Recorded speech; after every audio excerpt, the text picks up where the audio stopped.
Good news naman mga kapuso, ayon sa Pag-asa, hindi na magiging ganap na bagyo ang low pressure area sa bahagi ng Mindanao. Pero patuloy pa rin nakabantay ang Pag-asa hanggang sa tuluyan itong makalabas ng bansa. At para sa karagdagang detalye, kaugnay sa lagay ng ating panahon, makakausap natin live mula sa Pag-asa ang weather forecaster na si Hiner Kitlong. Hiner, good morning.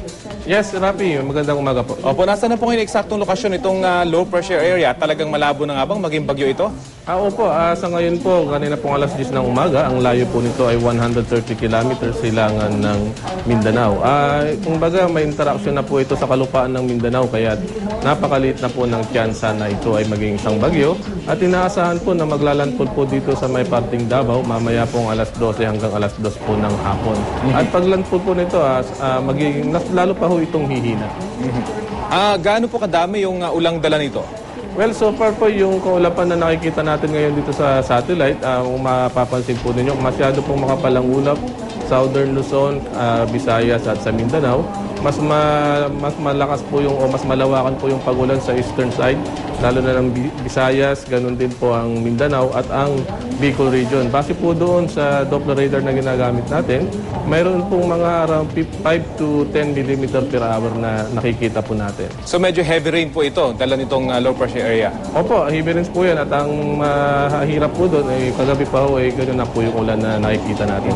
Ito mga pag-ulan po sa may Bicol region, dala rin po ba ito ng low pressure area? Actually, dito po sa Bicol region, yan po yung easterlies kung saan napa-enhance o napalakas nitong low pressure area. Kaya ganun po, lalo pong lumaki yung kaulapan.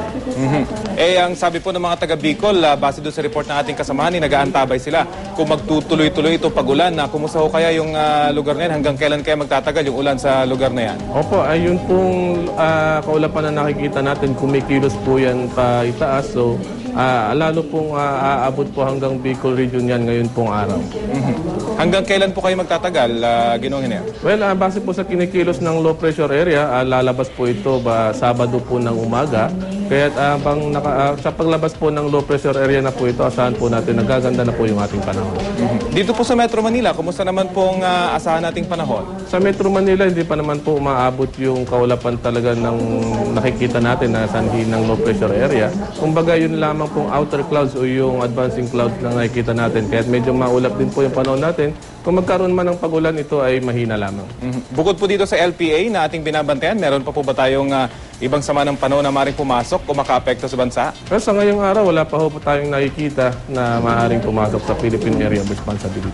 Ginoong Hiner, muli paulit-ulit po natin sinasabi na basa na talaga yung ating mga kalupaan, kaya't yung landslide talagang delikado. Paalala lang po sa ating mga kababayan. Well, maraming salamat, Rapi. Unang-una po, ilang araw na po na nag-uulan dyan sa Kabisayahan, sa Bicol region, ganun din sa Mindanao. Kung baga, saturated na po yung lupa. So, isang malakas na ulan po yan, lalo na pag mababa po yung lugar ninyo, malaki na po ang tsansa na magkaroon ng flash floods at landslide. Kaya maging alerto po tayo at lagi po tayo maganda. Okay, maraming salamat. Hiner Kitlong, weather forecaster ng Pag-asa.